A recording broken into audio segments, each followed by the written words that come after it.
Hi guys, this is Simone from Cannabis Business Minds, and I want to talk to you today about cannabis compliance.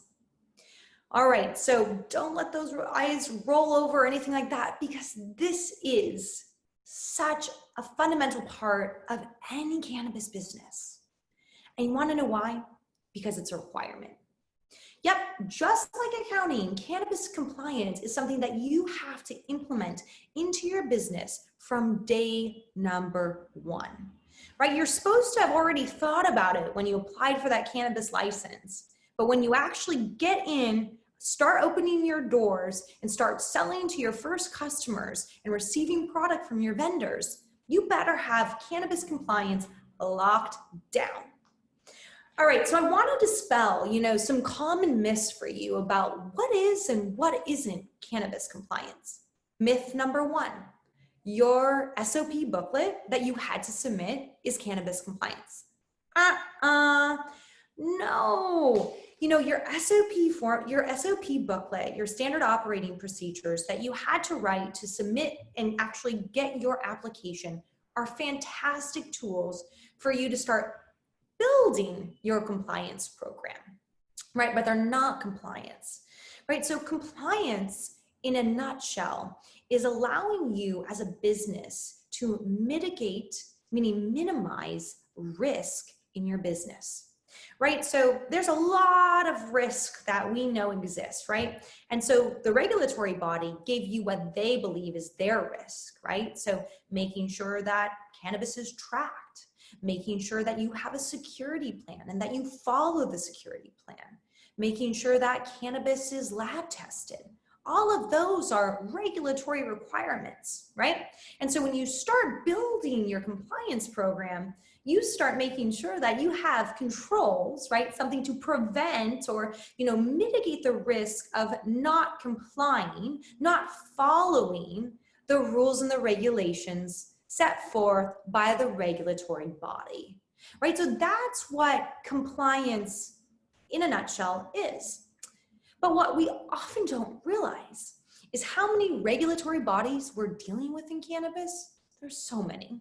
We often don't realize that, if we can implement our controls over other business processes, like people, like cash, like financial reporting, if we can actually create good internal controls, which is part of a compliance program, then our business is going to run more efficiently and more effectively, meaning you get more money at the end of the day, right? Because gotta tell you a very, very, very sad story.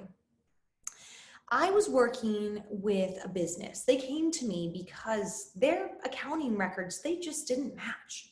They thought they had 100,000. Well, the accounting records thought that they had $100,000 just sitting around, lying around. Guys, that wasn't the case. They had like a few thousand, right? And so why was there such a big discrepancy? Why was there such a big variance? Well, first, if they had internal controls, they would have caught it sooner. But second, and this is where I want you to really understand, is that employees will steal from you. And if you're an employee watching this and you're responsible for compliance, thank you. Help us implement better controls over financial reporting to mitigate, to minimize fraud. Because fraud is an inside job. Stealing is an inside job. And you know what cannabis businesses have? They've got cash and they've got inventory. And those two things are highly sought after from external people that want to maybe steal from you and internal employees who might not just have the best interest, right? But besides this, I don't want you to have this like cloud over your face and think, oh my God, what is she telling me? I'm so afraid. No, because the secret weapon and the secret weapon that will get you your license over and over and over and over again is compliance. Because compliance isn't just that SOP booklet. No, guys, compliance is training the team correctly. It's making sure that you perform internal audits, and it's making sure that you have an environment, the tone at the top, let's call it, of compliance. So if you're curious about how you can implement compliance in your business, I've got a roadmap for you. So head on over to Cannabis Business Minds www.cannabisbusinessminds.com and schedule a free one-on-one with me. I'll walk you through the roadmap and how you can get started. All right, this is Simone from Cannabis Business Minds. If you're looking to make the career or entrepreneurial jump into the cannabis and hemp industries, we've got you covered. Subscribe to CBM and you will learn how to start and build a profitable and compliant cannabis or hemp business. You'll get the best practices to building profit and how you can make that jump into cannabis and hemp. Make sure that you subscribe and like this video.